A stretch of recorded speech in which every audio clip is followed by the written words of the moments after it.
Digital హైవేగా రూపుదిద్దుకుంటున్న Hyderabad to Bengaluru హైవేలో అటు Microsoft data centre కి, ఇటు పోల్పల్లి సెట్స్, అటు ఇంటర్నేషనల్ ఎయిర్పోర్ట్ కి, ఇటు రీజనల్ రింగ్ రోడ్ కి చేరువలో ఉన్న బాలానగర్ హైటెక్ పార్క్ లో ఇన్వెస్ట్ చేయండి. భవిష్యత్తు బంగారుమయం చేసుకోండి. Contact number 8500155255. అప్డేట్స్ చూద్దాం. రేపు తెలంగాణ ప్రభుత్వం అసెంబ్లీలో బడ్జెట్ ప్రవేశపెట్టనుంది. ఈ ఆర్థిక సంవత్సరానికి ఓటాన్ అకౌంట్ బడ్జెటే ఉంటుంది. శాసనసభలో భట్టి విక్రమార్క, శాసన మండలిలో శ్రీధర్ బాబు బడ్జెట్ ని ప్రవేశపెట్టనున్నారు. 6 గ్యారంటీలకు ఈ బడ్జెట్లో అధిక ప్రాధాన్యత ఇవ్వనున్నట్లు తెలుస్తోంది. లోక్సభ ఎన్నికల నేపథ్యంలో ఈసారికి ఓటాన్ అకౌంట్ బడ్జెట్ ప్రవేశపెట్టనుంది తెలంగాణ ప్రభుత్వం. ఈ నెల 12వ తేదీన ఉభయ సభల్లో పద్దులు చర్చిస్తారు. 13న బడ్జెట్ ను ఆమోదిస్తారు. కొత్తగా ఏర్పడిన కాంగ్రెస్ ప్రభుత్వం తొలిసారి ప్రవేశపెడుతున్న బడ్జెట్ ఇది.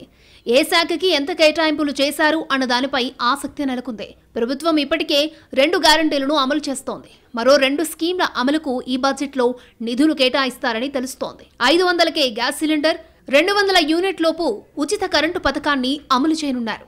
2024-25 ఆర్థిక సంవత్సరానికి బడ్జెట్ 2.80 లక్షల కోట్ల వరకు ఉండొచ్చని అంచనా వేస్తున్నారు. ఇప్పటికే ముఖ్యమంత్రి, మంత్రులు కేటాయింపులపై కసరత్తును పూర్తి చేశారు. సచివాలయంలో అన్ని శాఖలతో వరుసగా సమావేశాలు ఏర్పాటు చేసి బడ్జెట్ రూపొందించినట్లు తెలుస్తోంది. రేవంత్ సర్కార్ ఏర్పడి ప్రస్తుతం 2 నెలలే అవుతోంది. ఇంకా రాష్ట్ర ఆదాయ వ్యయాలపై ఒక స్పష్టత రాలేదు. దానికి తోడు ఎన్నికల సందర్భంగా అనేక హామీలు ఇచ్చిన నేపథ్యంలో వాటి అమలుకు చర్యలు తీసుకోవాల్సి ఉంటుంది.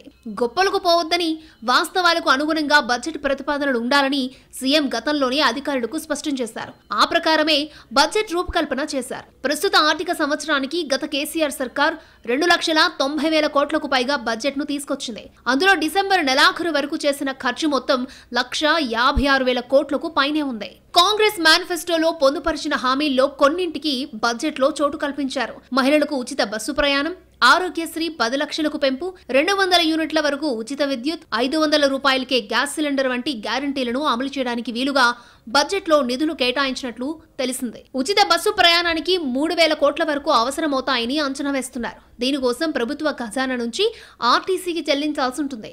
ఇక 200 యూనిట్ల వరకు ఉచిత విద్యుత్ అందించడం ప్రభుత్వానికి అదనపు భారం. దీనికోసం 4,000 కోట్లకు పైగానే విద్యుత్ పంపిణీ సంస్థలకు చెల్లించాల్సి ఉంటుంది. కళ్యాణమస్తు పథకం కింద 1,116 నగదును అందిస్తూనే తులం బంగారాన్ని కూడా ఇస్తామని సీఎం రేవంత్ రెడ్డి ఇటీవలే ప్రకటించారు. అంటే ఒక్కొక్క లబ్ధిదారుకు దాదాపు 1.70 లక్షలను ఖర్చు చేయాల్సి ఉంటుంది. వివిధ శాఖలు అందజేసిన బడ్జెట్ ప్రతిపాదనలను కూడా పక్కాగా లెక్కించి పరిగణలోకి తీసుకున్నారు. ప్రతిపాదించే బడ్జెట్ 100% వ్యయమయ్యేలా సర్కారు చర్యలను తీసుకుంటోంది.